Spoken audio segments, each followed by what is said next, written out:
época virreinal, los edificios enfocados al poder se encontraban alrededor de la plaza principal, ahora llamada Plaza de Armas.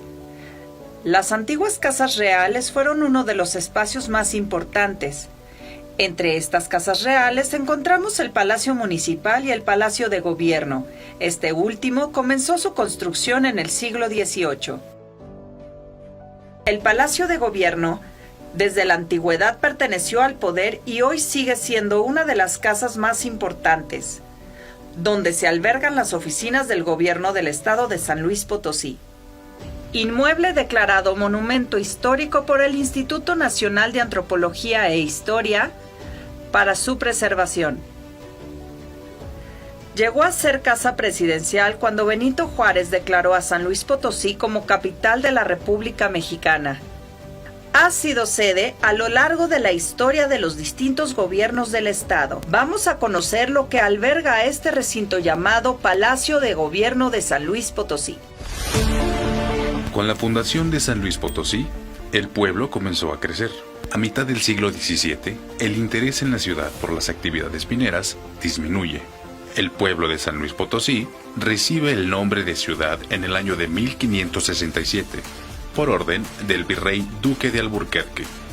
Ante el descontento del pueblo por la falta del seguimiento de los acuerdos de la minería, se genera una revuelta. Para poder entender esto necesitamos remontarnos hasta 1767, cuando San Luis Potosí era una de las alcaldías importantes que tenía el norte de la Nueva España. En 1767 hay una rebelión que se da fruto del descontento social que hay prácticamente en toda Nueva España. Un descontento que viene de la mano de una serie de reformas, de una serie de disposiciones de gobierno que los Borbones han implementado en todo el reino, en toda la monarquía hispánica. San Luis Potosí, Pátzcuaro, San Luis de la Paz, Guanajuato, son algunos de los lugares donde hay levantamientos sociales entre mayo y julio de 1767, pero quizás los más violentos, los más virulentos se dan aquí en San Luis Potosí. Los problemas comienzan en el Cerro de San Pedro y se suma gente de Armadillo y de los distintos pueblos de indios, Montecillo, San Sebastián, quienes estarán en contra de las nuevas disposiciones establecidas. Hay que ubicarnos contextualmente en el espacio de la plaza pública, la plaza principal, lo que hoy es nuestra Plaza de Armas. Justo a un costado de Catedral se encontraban las casas reales. Desde 1592, que se funda el pueblo de españoles, quedó asentado que ahí iban a estar las casas reales.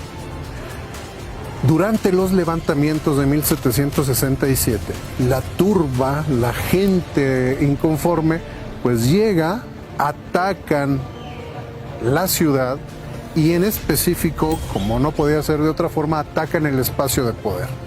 Y ese espacio de poder pues eran las casas reales.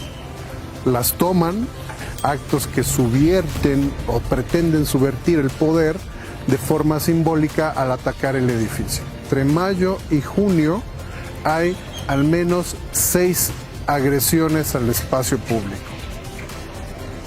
En ese mismo año llega un visitador, el visitador general de la Nueva España, que fue don José de Gálvez Gallar, y es comisionado para que someta, además, como en su calidad de visitador, a los tumultuarios. Gálvez entra a la ciudad en conjunto con una expedición militar para restablecer la autoridad. Por el levantamiento en contra del poder y los actos vandálicos a las casas reales, se castiga a los tumultuosos y establece la construcción de un nuevo espacio destinado al poder. Sino que deja establecido que en la cuadra que hace frente a la parroquia, lo que hoy es catedral, se diseñe y se construya unas nuevas casas reales. 1767. ¿Qué había en esta cuadra? Bueno, pues había casas habitación, pero estaba uno de los edificios más importantes que tenía la economía local, y era la Alhóndiga, justamente en el costado norte de lo que hoy es Palacio de Gobierno. Gálvez deja un impuesto muy fuerte para el maíz y para la harina, para recabar el dinero suficiente y comenzar una obra arquitectónica en las dimensiones y con el concepto que va teniendo. Para Gálvez, el pueblo de San Luis no es un pueblo en el que se pueda confiar. Entonces, él deja establecido un concepto arquitectónico en lo que va a primar es la defensa del espacio. ¿Y cómo lo va a hacer? Pues poniendo unos garitones, poniendo unos espacios para que se aposten ahí artillerías en caso de que nuevamente pretendieran llegar pobladores y atacar el edificio. El visitador, quien tenía un concepto militar y buscando realzar este perfil, manda a realizar el nuevo recinto con características combatientes y de cuartel. Imagínense ustedes cómo se va ya gestando un concepto militar, un concepto de cuartel, más allá de un concepto de palacio, porque a final de cuentas las casas reales son la sede que tiene el rey de España en todos aquellos lugares donde tiene una fundación. El Ayuntamiento de San Luis Potosí se ve muy hábil y desde 1767 en adelante va a estar pidiendo cambios para que ese edificio no se construya. Excusas hay muchas. Tanto se demora que entre 1767 y 1798 no se pone una sola piedra de este palacio. Y es en febrero, el 10 de febrero de 1798, que se coloca la primera piedra y se arrancan las obras del palacio. Pasaron 31 años desde la orden de José de Gálvez. San Luis Potosí dejó de ser ayuntamiento y se convirtió en siguió el ayuntamiento, pero se convirtió en la intendencia más grande de la Nueva España. Hay un reordenamiento geográfico, político, económico, ¿no?, que es este cambio a las intendencias. Y es el intendente Bruno Díaz de Salcedo quien dice, bueno, pues no tengo dónde habitar, no tengo realmente dónde vivir, tampoco puedo despachar ahí. Se echa a andar aquel viejo proyecto de José de Gálvez y se comienza esta obra. Las intendencias abarcaron los factores político, económico y militar de sus jurisdicciones, bajo la autoridad de los intendentes, quienes sustituyeron a los gobernadores provinciales. El actual Palacio de Gobierno comienza su construcción en la segunda mitad del siglo XVIII y es finalizado hasta principios del siglo XIX.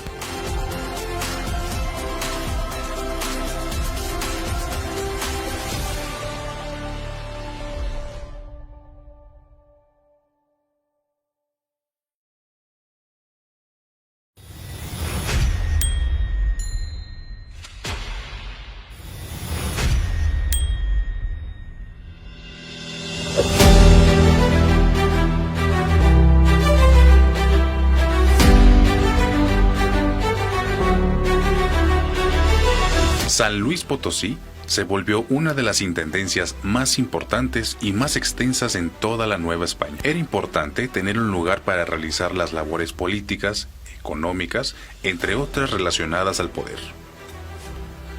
Por esta razón, se le da seguimiento al proyecto de Gálvez y se planea un nuevo esquema para el ahora Palacio de Gobierno. El diseño de esas nuevas casas reales pasa también por una serie de momentos de definición.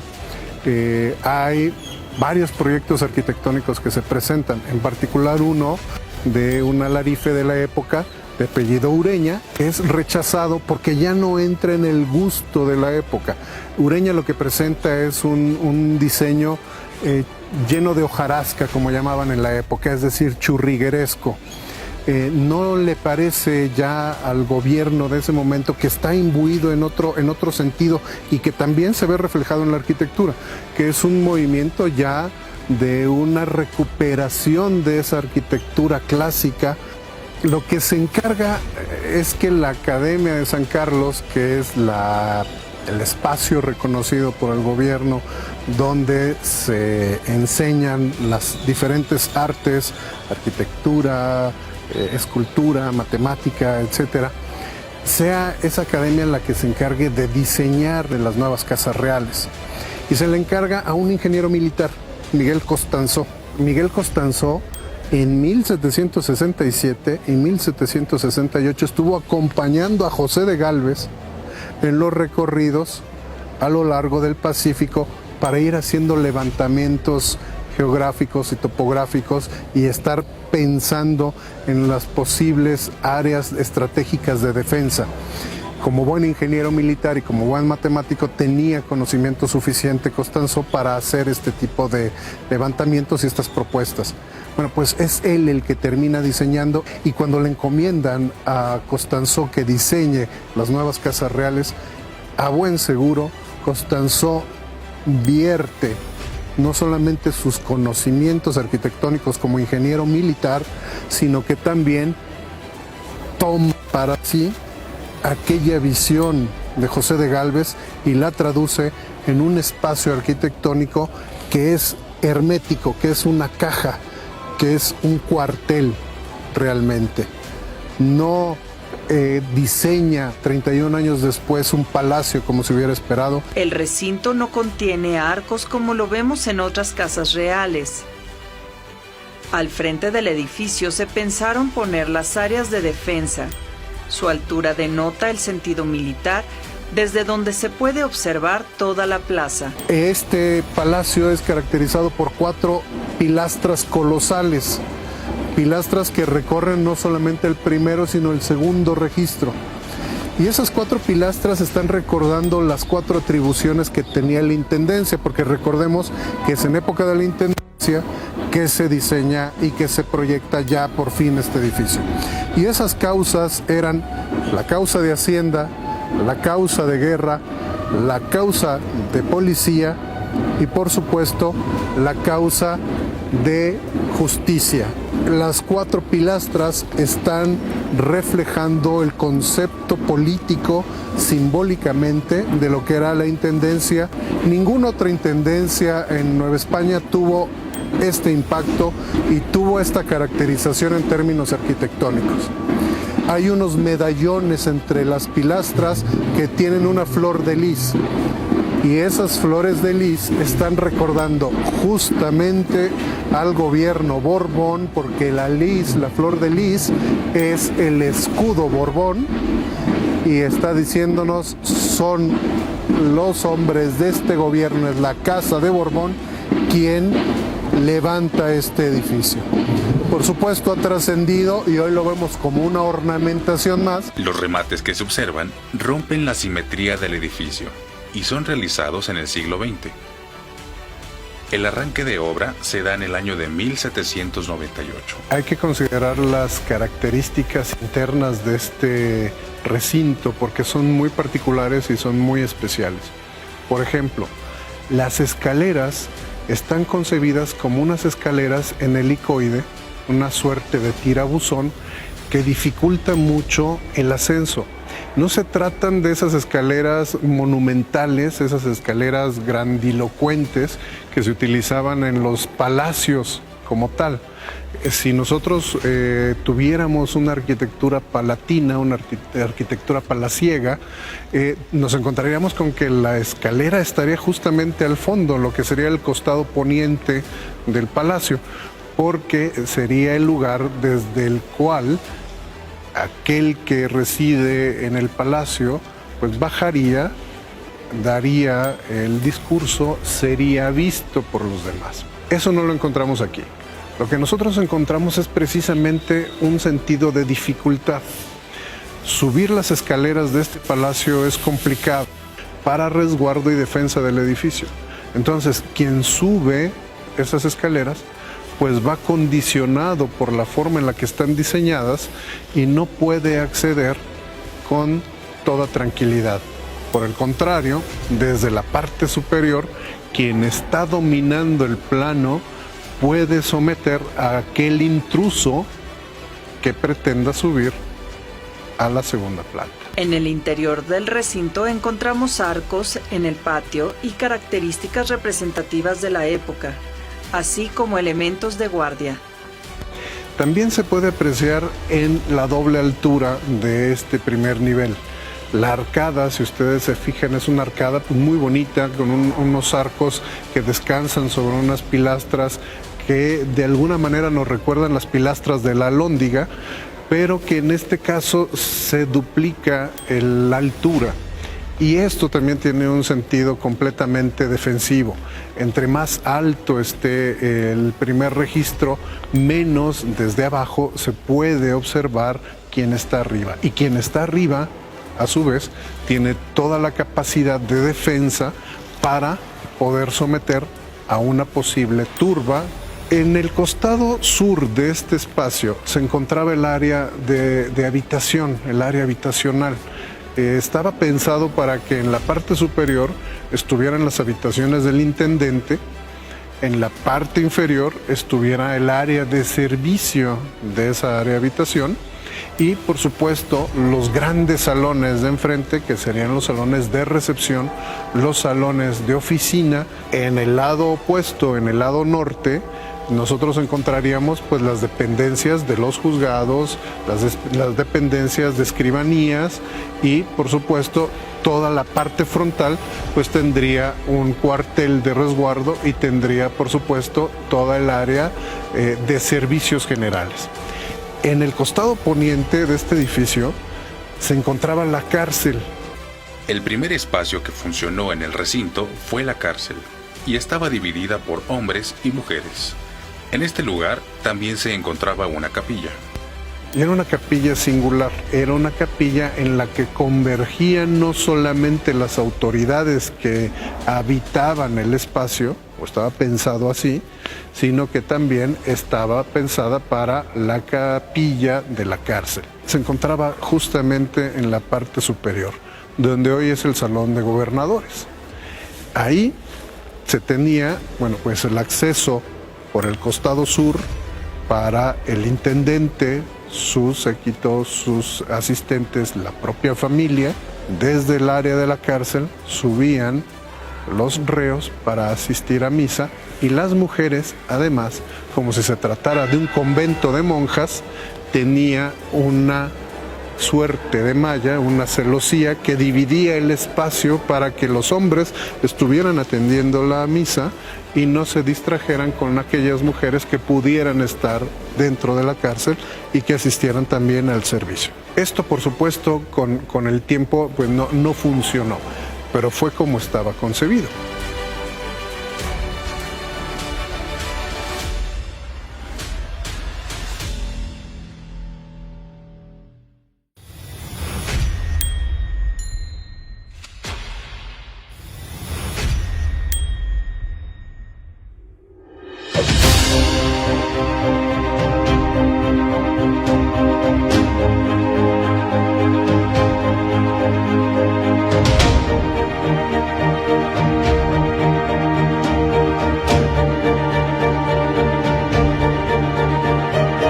El Palacio de Gobierno relativamente queda concluido en 1827 y es ocupado por el Ayuntamiento de la ciudad hasta el año 1873.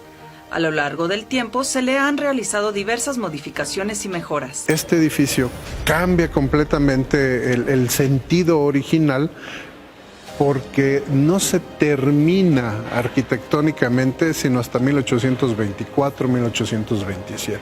Ya para entonces esto es un México independiente.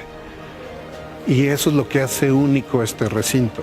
Estamos hablando del primer recinto que es construido, o el último recinto que es construido por el gobierno español para gobierno, para hacer un espacio de poder, pero que no lo terminan de usar nunca los españoles y que son precisamente los mexicanos independientes quienes van a utilizar este espacio para convertirlo en el primer palacio de gobierno sin ningún antecedente de haberlo ocupado antes el gobierno español. El Palacio de Gobierno fue realizado como un espacio de poder, pero no fue utilizado por el poder que lo creó. Los hombres del México independiente quienes ocupan realmente esta área, este espacio físico, y lo van, por supuesto, transformando y lo van adecuando a una nueva realidad. La cárcel siguió funcionando, los espacios fueron cambiando, se fueron adecuando, ya no estará el ayuntamiento vinculado directamente al espacio, porque recordemos que es un edificio que se trata de la sede de lo que era el ayuntamiento durante la monarquía hispánica, y que en el México independiente y ya con la formación de los estados de la federación, pues el estado de San Luis Potosí ocupa la sede de las casas reales o las casas consistoriales como sede del nuevo gobierno estatal. El nuevo gobierno estatal asume el espacio como propio, y el ayuntamiento, que era el dueño, digamos, original del mismo, queda relegado. Se piensa en algún instante de la historia que esa nueva sede sea la Alhóndiga, que es el edificio que tenemos en la calle Hidalgo. No se termina definiendo como tal y se cambia justamente al edificio que estaba diseñado como lonja.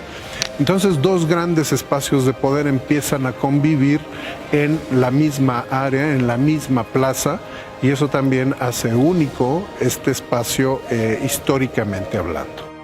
En la Plaza de Armas se concentran los poderes primordiales para la ciudad de San Luis Potosí. La arquitectura del Palacio de Gobierno es sin duda sublime. El zaguán desemboca en el patio frontal de la puerta. En los otros tres es donde se abren los arcos de medio punto arriba y abajo. Quiero que aprecien también el sentido clásico de la arquitectura que se está reflejando en este diseño. Es un diseño austero, no solamente en el exterior, sino también en el interior. La forma de las pilastras son unas pilastras muy simples, con molduras sencillas. No hay un capitel sobreornamentado. Sin embargo, bueno, pues podemos ver en los cornisamentos los triglifos y las metopas, que son estos elementos que vienen desde la arquitectura clásica, desde Grecia. El carácter marcial sigue prevaleciendo. Por la misma razón, es una arquitectura muy sencilla, es una arquitectura robusta, ¿no?, que busca ser hasta cierto punto e incluso agresiva, ¿no? No es amable, sino todo lo contrario. De ahí que nosotros tengamos esa sensación de estar arropados, ¿no?, pero del que el volumen nos consume, nos completa, ¿no?, e impide que nosotros tengamos una movilidad franca, fluida en las áreas de este espacio, ¿no? Hay un sentido completamente de la relación entre la arquitectura y el simbolismo que busca dejar huella a través del diseño que presenta Costanzo. El inmueble es representativo en la historia del Estado y del país. Cuenta con un óleo de Miguel Hidalgo y Costilla, copia del existente en Dolores Hidalgo.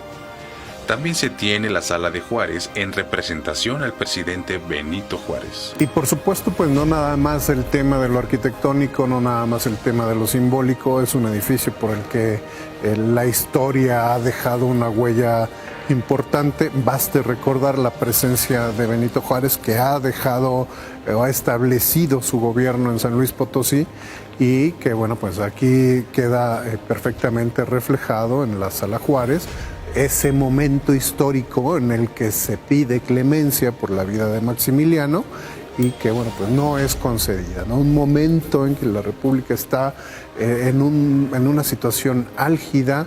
Los espacios son los grandes depositarios de los hechos históricos. La arquitectura se convierte en ese testigo mudo de la historia y es el escenario donde suceden las grandes cosas, los grandes hechos. El Palacio de Gobierno de San Luis Potosí pues no es la excepción.